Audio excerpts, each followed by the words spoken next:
नमस्कार दोस्तों, परमा एजुकेशन के यूट्यूब चैनल पे आप सभी भाई बहनों का स्वागत करते हैं। आज बात करेंगे हर एक एग्जाम की दृष्टि से पर्यावरण की को रखा गया है। इसमें सी टेट से लेके UP TET, TET, other exam के गवर्नमेंट एग्जाम जो हैं सरकारी, उन सभी के लिए बहुत ही महत्वपूर्ण है। तो यहाँ पे बात करेंगे हम यहाँ पे पहले प्रश्न से, लेकिन आगे बढ़ने से पहले बता दें कि जो भाई बहन हमारे चैनल पे नए हैं और अभी तक हमारे चैनल को सब्सक्राइब नहीं किया है तो पहले परमा एजुकेशन चैनल को यूट्यूब में जाके सर्च करिए। सर्च करने के बाद क्या करिए, सब्सक्राइब करिए। सब्सक्राइब करने के बाद क्या करिए, बेल आइकन का बटन जरूर दबाएं। और एक बात और कहेंगे कि जल्दी से क्या करिए, अपने अपने ग्रुपों में क्या करिए, शेयर कर दीजिए ताकि अधिक से अधिक लोग हमारे चैनल से जुड़ सकें।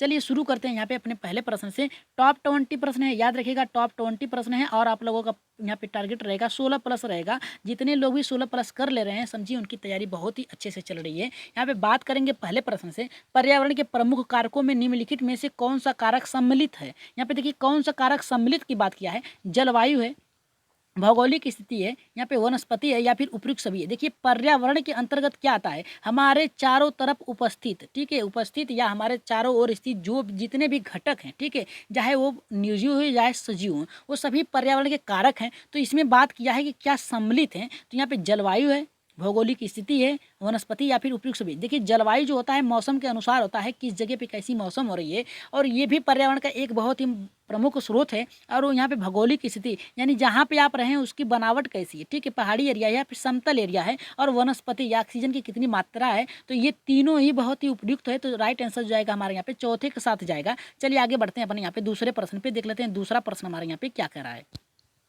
कह रहा है कि चूने का पत्थर कौन सी सेल है। देखिए चूने का पत्थर जो होता है कौन सी सेल है, यहाँ पे बात कर रहा है परिवर्तित, पहला, दूसरा कह रहा है कि अग्नि, तीसरा कह रहा है कि औषधि, चौथा कह रहा है कि ज्वालामुखी। तो राइट आंसर क्या होगा, जल्दी से बताइए राइट आंसर क्या होगा। चूने का पत्थर कौन सी सेल है, यहाँ पे परिवर्तित है, यहाँ पे अग्नि है, या फिर औषधि है, या फिर ज्वालामुखी। तो राइट आंसर जो जाएगा यहाँ पे हमारा तीसरे के साथ जाएगा, यहाँ पे औषधि है। चूने का पत्थर जो है ये औषधि सेल है, ठीक है, राइट आंसर हमारा यहाँ पे तीसरे के साथ जाएगा। चलिए आगे बढ़ते हैं अपने यहाँ पे तीसरे प्रश्न पे, देख लेते हैं तीसरा प्रश्न हमारे यहाँ पे क्या कर रहा है। तीसरा प्रश्न भी बहुत ही महत्वपूर्ण है। यहाँ पे बात कर रहा है कि जिन सेलों का निर्माण पिघले पदार्थों अर्थात लावा के जमने से होता है, ठीक है, वो उन्हें कहते हैं औषधि सेल कहते हैं, रूपांतरित सेल कहते हैं, आग्नेय सेल कहते हैं, या फिर यहाँ पे ग्रेनाइट कहते हैं। तो राइट आंसर हमारा तीसरे का क्या होगा, जल्दी से बताइए राइट आंसर इसका क्या होगा। हमारा जो सेल होते हैं जिसका निर्माण यहाँ पे पिघले पदार्थों से होता है, लावा से होता है, जमने से होता है, तो उन्हें क्या कहते हैं, औषधि सेल कहते हैं, या फिर यहाँ पे रूपांतरित सेल कहते हैं, या फिर अग्नेय कहते हैं, या फिर यहाँ पे ग्रेनाइट कहते हैं। तो राइट आंसर जो जाएगा हमारा यहाँ पे तीसरे के साथ जाएगा अग्नेय कहते हैं, ठीक है, अग्नेय सेल कहते हैं। राइट आंसर हमारा यहाँ पे तीसरा होगा। चलिए आगे बढ़ते हैं अपने चौथे प्रश्न पे, अगले प्रश्न पे देख लेते हैं अगला प्रश्न हमारे यहाँ पे क्या कह रहा है। ये छोटा प्रश्न है, इसे देख लेते हैं। यहाँ पे बात क्या है कि स्थल मंडल की सबसे निचली परत को कहते हैं, क्या कहते हैं, यहाँ पे सीमा कहते हैं, सियाल कहते हैं, नीफे कहते हैं, या फिर मेंटल कहते हैं, ठीक है, मेटल कहते हैं। तो राइट आंसर क्या होगा, स्थल मंडल की सबसे निचली परत को क्या कहते हैं। राइट आंसर क्या होगा, पहला होगा, दूसरा होगा, तीसरा या फिर चौथा। तो राइट आंसर इसका जल्दी से बताइए कि क्या कहते हैं। तो इसका राइट आंसर जो जाएगा यहाँ पे नीफे कहते हैं, ठीक है, राइट आंसर हमारा यहाँ पे नीफे होगा। चलिए आगे बढ़ते हैं अपने पांचवें प्रश्न पे, देख लेते हैं पांचवा प्रश्न हमारा यहाँ पे क्या कर रहा है। देखिए पांचवा प्रश्न बहुत ही महत्वपूर्ण है, ये प्रश्न बहुत ही महत्वपूर्ण है। इसे देखते हैं हमारा राइट आंसर कितने लोगों का सही होता है। यहाँ पे देखिए बात कर रहा है वायुमंडल की किस परत में विद्युत आवेशित कण पाए जाते हैं। यहाँ पे कह रहा है समताप मंडल, दूसरा कह रहा है कि आयन मंडल, तीसरा कह रहा है बहिमंडल, और चौथा कह रहा है कि शोभ मंडल। तो राइट आंसर हमारा यहाँ पे क्या होगा, पांचवें का राइट आंसर क्या होगा, जल्दी से बताइए पांचवें का राइट आंसर क्या होगा। देखिए यहाँ पे बात किया है कि विद्युत आवेश के कण पाए जाते हैं। तो इसका राइट आंसर जो जाएगा हमारा यहाँ पे दूसरे के साथ जाएगा आयन मंडल के, ठीक है, आयन मंडल। इसमें सभी कण उपस्थित होते हैं जो क्या होता है एक दूसरे को जोड़ने का कार्य करता है, और इसी में आपके क्या होते हैं यहाँ पे टावर होते हैं, ठीक है। टावर के जो होती है विशेषता ये होती है कि इसकी जो रेडार चलती है ये सीधी रेखा में नहीं चलती है, ठीक है। जो एक टावर होता है, याद रखिएगा, जो टावर होता है उसकी जो किरण, उसकी जो यहाँ पे चलती है, यहाँ पे मैग्नेटिक जो चलती है वो घूम कर चलती है, ठीक है। तो उसके क्षेत्र में जितने भी आते हैं तो वहाँ पे नेटवर्क पकड़ता है। तो इसका राइट आंसर जाएगा हमारे यहाँ पे दूसरे के साथ जाएगा। चलिए आगे बढ़ते हैं अपने अगले प्रश्न पे, देख लेते हैं अगला प्रश्न हमारे यहाँ पे क्या कर रहा है।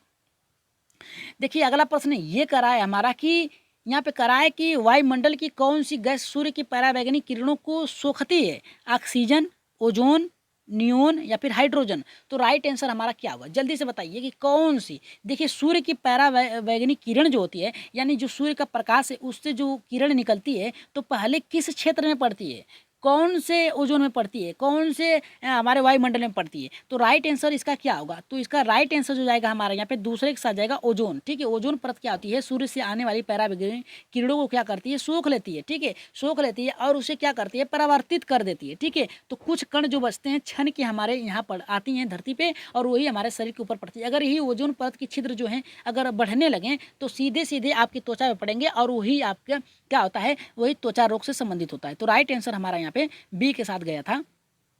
चलिए आगे बढ़ते हैं अपने यहाँ पे अगले प्रश्न पे देख लेते हैं। अगला प्रश्न हमारे यहाँ पे क्या कर रहा है, देखिए अगला प्रश्न ये हमारा कर रहा है कि सातवां हमारा ये कर रहा है कि वायुमंडल में जल वाष्प कहाँ से पहुँचती है, नदियों और झीलों से।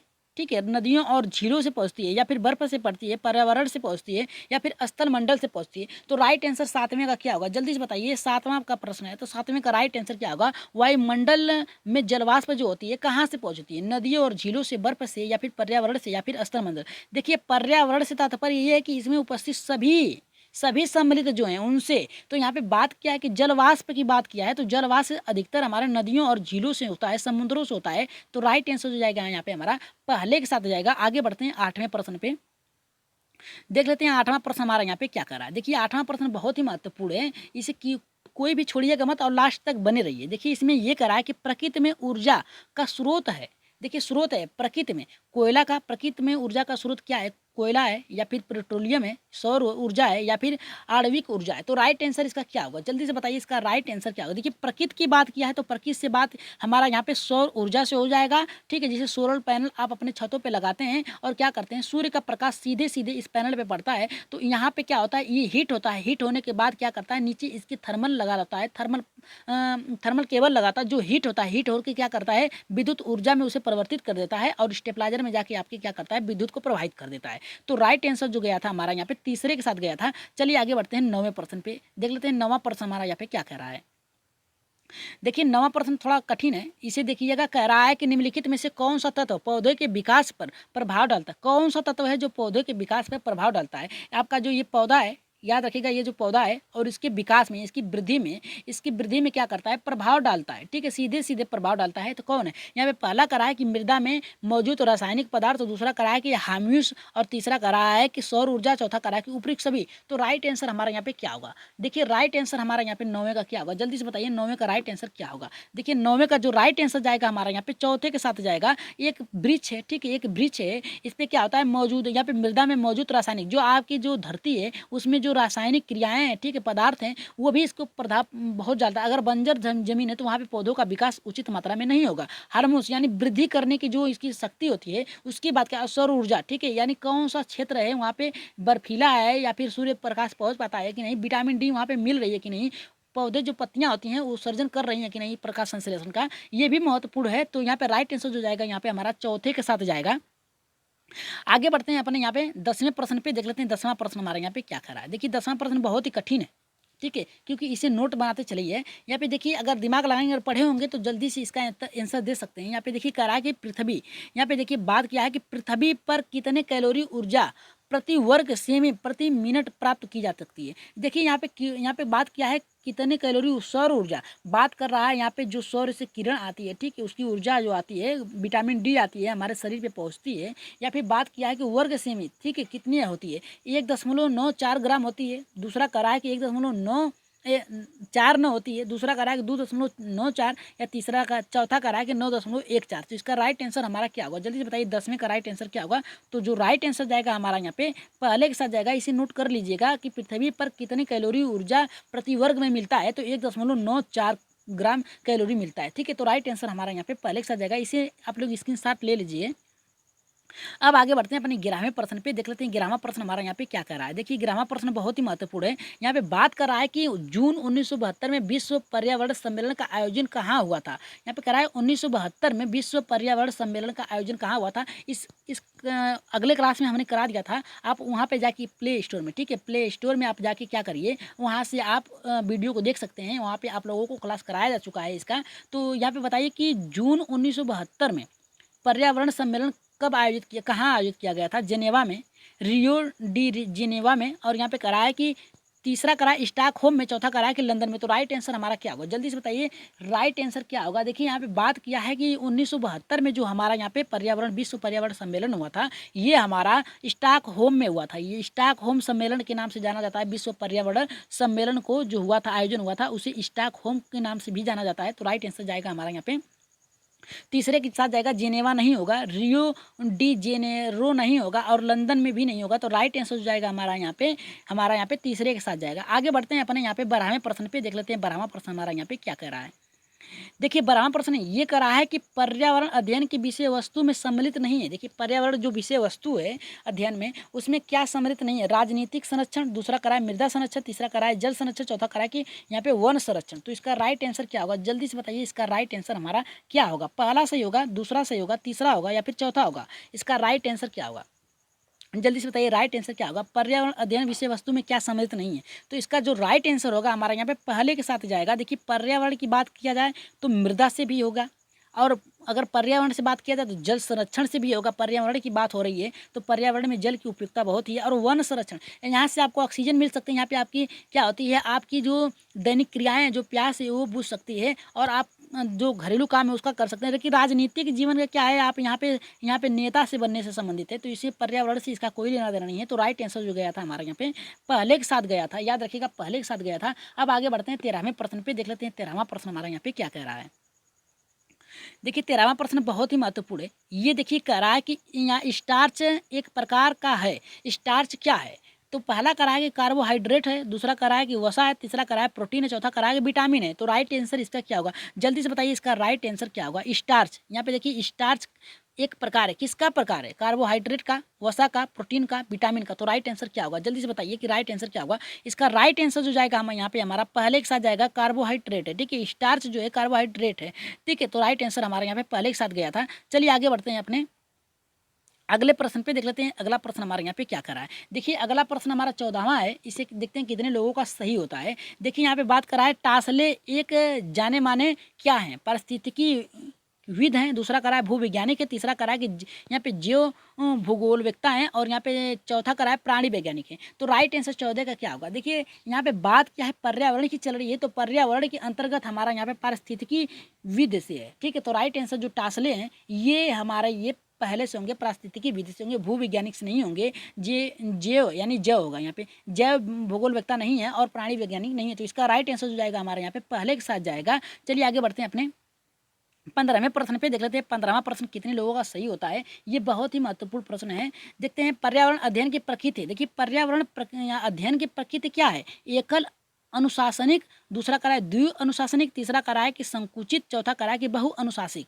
तो राइट आंसर क्या होगा, जल्दी से बताइए इसका राइट आंसर क्या होगा। हमारे यहाँ पे पर्यावरण अध्ययन की प्रकृति क्या है, एकल अनुशासनिक है, दूसरा करा है द्वि अनुशासनिक है, तीसरा करा है संकुचित, चौथा करा है कि बहु अनुशासिक। तो राइट आंसर इसका है 15वें का, जल्दी से बताइए। तो 15वें का जो राइट आंसर जाएगा हमारा यहाँ पे चौथे के साथ जाएगा, बहु अनुशासनिक। इसके अंतर्गत पर्यावरण के अंतर्गत आप लोगों को पता ही होगा कि मनुष्य के साथ साथ जीवों के साथ साथ पेड़ पौधों के साथ वायुमंडल, इस सभी को सम्मिलित किया गया है। तो इसके साथ हमारा यहाँ पे चौथे के साथ जाएगा। चलिए आगे बढ़ते हैं अपने 16वें प्रश्न पे, देख लेते हैं 16वां प्रश्न हमारे यहाँ पे क्या कर रहा है। देखिए 16वां प्रश्न भी बहुत ही उसी की तरह उपयोगी है। यहाँ पे कह रहा है कि पर्यावरण का जैविक कारक कौन सा है। जैविक कारण की बात क्या है, पर्यावरण की। यहाँ पे कह रहा है पर्यावरण का जैविक कारक कौन सा है। पहला करा है कि मृदा, दूसरा करा है वनस्पति, तीसरा करा है कि वायुमंडल, और चौथा करा है कि प्रवाहित जल। तो राइट आंसर इसका क्या होगा, इसका राइट आंसर क्या होगा, जल्दी से बताइए कि राइट आंसर क्या होगा। इसका राइट आंसर जो जाएगा हमारे यहाँ पे दूसरे के साथ जाएगा, याद रखिएगा दूसरे के साथ जाएगा। पर्यावरण जैविक कारक के अंतर्गत वनस्पति आते हैं। ठीक है, तो राइट आंसर हमारे यहाँ पे दूसरा होगा। आगे बढ़ते हैं अपने 17वें प्रश्न पे, देख लेते हैं 17वां प्रश्न हमारा यहाँ पे क्या कर रहा है। देखिए 17वां प्रश्न ये करा है कि प्रभावकारी दशाओं का यह संपूर्ण योग जिसमें जीव रहते हैं कहलाता है, क्या कहलाता है, वायुमंडल, जैवमंडल, पर्यावरण या फिर स्थल जलमंडल। देखिए यहाँ पे करा है प्रभावकारी दशाओं का, प्रभावकारी दशाओं की बात किया है। तो दशाओं का तात्पर्य ये है कि जिसमें सभी लोग सम्मिलित हों। ये होता है पृथ्वी के चारों ओर जो घिरी हुई है हमारी पृथ्वी, जिससे भी घिरी, हमारा आसपास जिससे भी घिरा हुआ है, यहाँ पे जैविक अजैविक से घटकों से, यहाँ पे उन सभी के बीच में रहने वाला व्यक्ति होता है, जीव जंतु होते हैं। और उसमें कहा है कि दशाओं से संपूर्ण योग जीव रहते हैं। जीव रहने की बात किया है तो किसमें जीव रहते हैं, वायुमंडल में रहते हैं। वायुमंडल यहाँ पे गैसीय से होगा, और यहाँ पे जैवमंडल, ठीक है, जैवमंडल की बात किया है, और यहाँ पे जलमंडल की बात किया है, या फिर पर्यावरण। तो राइट आंसर जो जाएगा यहाँ पे हमारा तीसरे के साथ जाएगा, पर्यावरण। ठीक है, पर्यावरण की क्लास कर रहे हैं तो पर्यावरण राइट आंसर है हमारा। आगे बढ़ते हैं अपन यहाँ पे 18वें प्रश्न पे, देख लेते हैं 18वां हमारा क्या कर रहा है। देखिए 18वां करा विश्व एड्स दिवस कब मनाया जाता है। देखिए यहाँ पे बात किया है कि विश्व एड्स दिवस कब मनाया जाता है। पहला यहाँ पे करा है कि 1 अप्रैल को, दूसरा करा है 1 दिसंबर को, तीसरा 1 मई को, चौथा करा है कि 1 जनवरी को। तो इसका राइट आंसर हमारा क्या होगा, जल्दी से बताइए इसका राइट आंसर क्या होगा हमारा। देखिए इसका राइट आंसर जो जाएगा हमारा यहाँ पे, इसका राइट आंसर जाएगा हमारे यहाँ पे चौथे के साथ जाएगा 1 जनवरी, ठीक है। यहाँ पे चौथे के साथ जाएगा 1 जनवरी के साथ जाएगा, ठीक है। 1 जनवरी एड्स दिवस मनाया जाता है। चलिए आगे बढ़ते हैं अपने 19वें प्रश्न पे, देख लेते हैं 19वां प्रश्न हमारा क्या कह रहा है। देखिए 19वां प्रश्न ये करा कि निम्नलिखित में से कौन सा हृदय रोग, ठीक है, यहाँ पे करा है कि निम्नलिखित में से कौन सा हृदय रोग उच्च रक्तचाप और मधुमेह से संबंधित है। यहाँ पे पहला करा है कि कुपोषण, दूसरा करा है कुपोषण और अल्प खुराक, तीसरा करा है कि अति खुराक, चौथा करा है कि अल्प खुराक। तो राइट आंसर इसका क्या होगा, पहला सही होगा, दूसरा सही होगा, या फिर तीसरा सही होगा, या फिर चौथा होगा। तो इसका राइट आंसर क्या होगा, जल्दी से बताइए कि 19वें का राइट आंसर क्या होगा। देखिए ये जो होता है हृदय रोग और उच्च चाप जो होता है ब्लड प्रेशर के कारण होता है, और इसका जो होगा हमारा यहाँ पे उच्च खुराक। यानी क्या होता है कि जब आप नमक की कमी करते हैं, जब नमक की कमी करते हैं तो आपको क्या आता है, ब्लड प्रेशर आपकी लो हो जाती है, और जब अधिक करते हैं तो ब्लड प्रेशर जो होता है हाई हो जाता है। यानी हमें एक बराबर सीमित में लेकर नमक को चलना चाहिए, यानी साल्ट जो है उसको एक सीमित में लेकर चलना चाहिए। तो यहाँ पे अल्प खुराक की बात क्या है, तो राइट आंसर जाएगा हमारा यहाँ पे चौथे के साथ जाएगा। चलिए आगे बढ़ते हैं अपने अंतिम और 20वें प्रश्न पे, देख लेते हैं 20वां प्रश्न यहाँ पे क्या करा है। देखिए 20वां प्रश्न ये करा है कि प्रकाश संश्लेषी पौधे कहलाते हैं। जो प्रकाश संश्लेषी पौधे होते हैं उन्हें क्या कहा जाता है, परपोषी कहा जाता है, मांसाहारी कहा जाता है, स्वपोषी होता है, या फिर शाकाहारी। तो इसका राइट आंसर क्या होगा। देखिए 20वें का राइट आंसर क्या होगा, अगले प्रश्न का इसका आंसर क्या होगा, जल्दी से बताइए कि जो प्रकाश संश्लेषण यानी जो पौधे होते हैं, ठीक है, जो पौधे होते हैं सूर्य से प्रकाश लेते हैं, प्रकाश के द्वारा यहाँ पे क्लोरोफिल के कारण ये क्या आते हैं कि पत्ते जो होते हैं, ये पेड़ जो होते हैं हरे भरे रहते हैं। तो यहाँ पे बात किया प्रकाश संश्लेषी पौधे कहलाते हैं, क्या कहलाते हैं, परपोषी, मांसाहारी, यहाँ पे स्वपोषी, यहाँ पे करा है कि शाकाहारी। शाकाहारी देखिए यहाँ पे देखिए स्वपोषी जो अपना भोजन स्वयं से बनाते हैं, मांसाहारी जो दूसरे पे निर्भर होते हैं, परपोषी जो दूसरे पे निर्भर होते हैं, मांसाहारी जो मांस खाते हैं, शाकाहारी जो हरे सब्जियां खाते हैं, ठीक है, जो मांस नहीं खाते हैं, और यहाँ पे परपोषी जो दूसरों पे निर्भर होते हैं, भोजन के लिए आश्रित करते हैं, स्वपोषी जो खुद पे निर्भर होते हैं। तो राइट आंसर इसका क्या होगा, देखिए इसका राइट आंसर जो जाएगा हमारा यहाँ पे 20वें का तीसरे के साथ जाएगा। पेड़ पौधे जो होते हैं स्वपोषी अपना भोजन का निर्माण स्वयं करते हैं। तो राइट आंसर हमारा यहाँ पे तीसरे के साथ जाएगा। और बता दें कि उत्तर सभी लोगों के साथ दिया जा रहा था सभी प्रश्नों के। तो जो भाई बहन अभी तक हमारे चैनल को सब्सक्राइब नहीं किया तो पहले जाके परमा एजुकेशन चैनल को सब्सक्राइब करिए, साथ ही घंटे का बटन जरूर दबाएं, ताकि जैसे ही लाइव आ जाए आप लोगों के पास एक नोटिफिकेशन पहुंच जाए। तो आज के लिए इतना ही, आशा करते हैं आज के प्रश्न आप लोगों को अच्छे लगे होंगे। थोड़े डिफरेंट टाइप के प्रश्न थे, लेकिन प्रश्न को रखने का तात्पर्य ये था कि जीके को प्रश्न में शामिल करके रखा जाए, ताकि आप लोगों का जो कंसंट्रेशन है बना रहे, और जो भूलने की जो प्रवृत्ति है प्रश्नों को वो फिर से रिपीट हो जाए। तो आज के प्रश्न कैसे लगे एक बार कमेंट बॉक्स में जरूर बताइएगा। और आज के लिए इतना ही, धन्यवाद।